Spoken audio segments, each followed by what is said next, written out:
మరో 24 గంటల్లో మేషరాశి వారికి శుక్ర మహాదశ ప్రారంభం. మీరు అవునన్నా కాదన్నా మీ జీవితంలో జరిగే మార్పులు ఇవే. మరొక 24 గంటల్లోనే మేషరాశి వారి జీవితం ఏ విధంగా ఉండబోతోంది?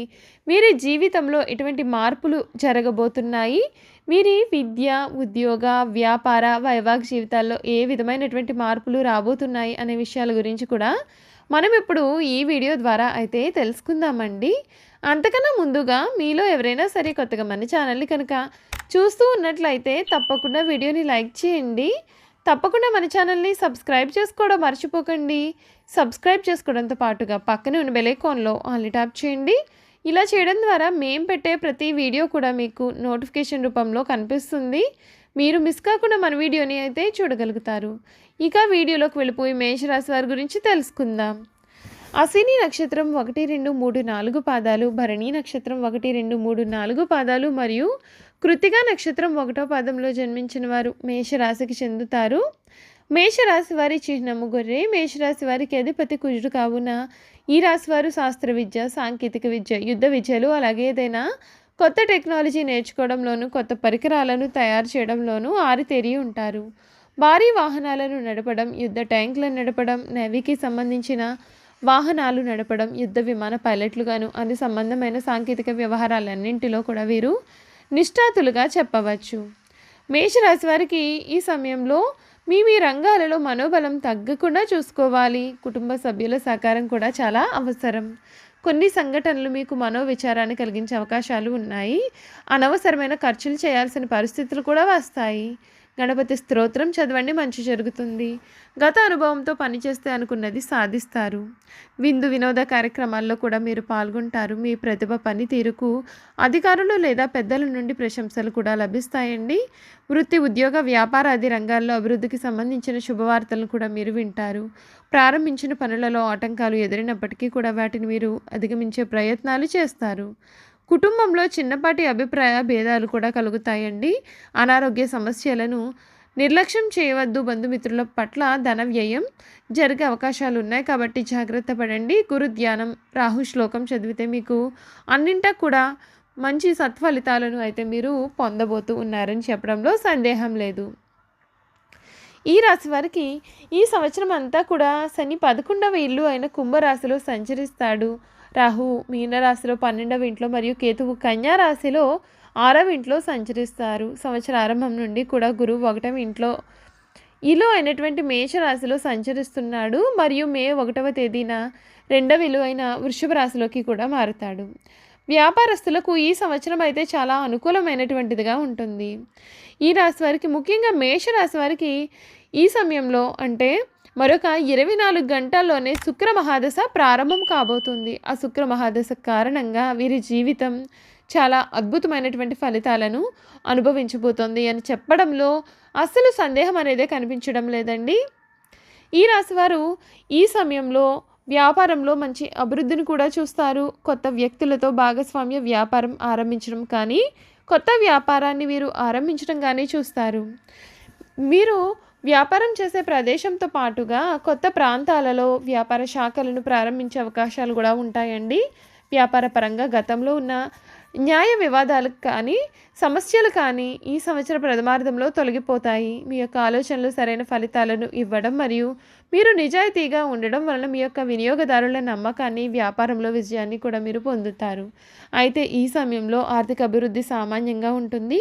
వ్యాపారంలో వచ్చిన లాభాలను పెట్టుబడులకు, వ్యాపార విస్తరణకు కూడా ఉపయోగించడం కారణంగా ఈ సమయంలో మీరు ఎక్కువగా డబ్బు పొదుపు చేయలేకపోయే అవకాశాలు కూడా కనిపిస్తున్నాయి. మే 1వ తేదీన గురువు 2వ ఇలువైన వృషభ రాశిలోకి మారడం వలన వ్యాపార అభివృద్ధితో పాటు ఆర్థిక అభివృద్ధి కూడా సాధ్యపడుతుంది. ఈ సమయంలో మీరు వ్యాపార అభివృద్ధికి కావలసినటువంటి ఆర్థిక సహాయం కూడా మీకు అందనుంది. అంతేకాకుండా గతంలో మీకు రావాల్సి ఉండి ఆగిపోయినటువంటి డబ్బు కానీ లేదా మీరు గతంలో పెట్టుబడి పెట్టిన డబ్బు కానీ రావడం చేత వ్యాపారంలో ఇది పెట్టుబడికి సహాయపడే అవకాశాలు కూడా కనిపిస్తున్నాయండి. ఈ సంవత్సరం అంతా రాహు 12వ ఇంట్లో సంచరిస్తాడు. ఈ సంవత్సరం కారణంగా మీరు చేపట్టిన పనులలో ఆటంకాలు కల్పించడానికి మరియు మీ గురించి మీ వ్యాపారం గురించి కూడా చెడుగా ప్రచారం చేయడానికి కొంతమంది ప్రయత్నం చేస్తారు. మీ పక్కనే ఉండి మీ గురించి చెడుగా ప్రచారం చేసే ఇటువంటి వారి విషయంలో జాగ్రత్తగా ఉండడం మంచిదండి. కానీ మీ నిజాయితీ మరియు మీ యొక్క తెలివి కారణంగా మీకు చెడు చేయాలని ప్రయత్నం చేసే వారి ప్రయత్నాలను మీరు అడ్డుకోగలుగుతారు. అయినా కూడా మీరు ఎవ్వరినీ కూడా గుడ్డిగా నమ్మకుండా పనిచేయడం మంచిది. ఈ సంవత్సరం అంతా శని లాభస్థానంలో సంచరించడం చేత వ్యాపారంలో అభివృద్ధి సాధ్యపడుతుంది. అయితే ఈ సమయంలో వ్యాపారంలో లాభాలు వస్తున్నాయని నిర్లక్ష్యంగా వ్యవహరించవద్దు. మీ నిర్లక్ష్యం లేదా బద్ధకం మీరు నష్టపోయేలాగా చేసే అవకాశాలు కనిపిస్తున్నాయి. ఎందుకంటే ఈ సంవత్సరం అయ్యాక మీకు ఏలినాటి శని ప్రారంభం అవుతుంది. కాబట్టి మీ పనికి ప్రాధాన్యత ఇవ్వడం అలవాటు చేసుకోండి. ఉద్యోగస్తులకు ఈ సంవత్సరం ప్రథమార్థంలో మిశ్రమ ఫలితాలను ఇస్తుంది.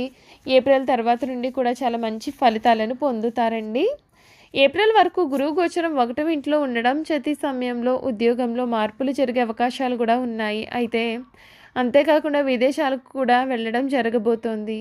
అయితే పని ఒత్తిడి ఎక్కువగా ఉండడం చేత ఉద్యోగంలో వచ్చిన మార్పులు ఆనందాన్ని ఇవ్వకపోవడం జరుగుతుంది. అయితే ఈ సంవత్సరం అంతా శని గోచారం అనుకూలంగా ఉంటుంది. కాబట్టి ఈ యొక్క అసంతృప్తి అనేది కొంతకాలం వరకే ఉంటుంది. ఆ తర్వాత మీరు మీ యొక్క ఉద్యోగాన్ని పూర్తి స్థాయి ఉత్సాహంతో చేయగలుగుతారు.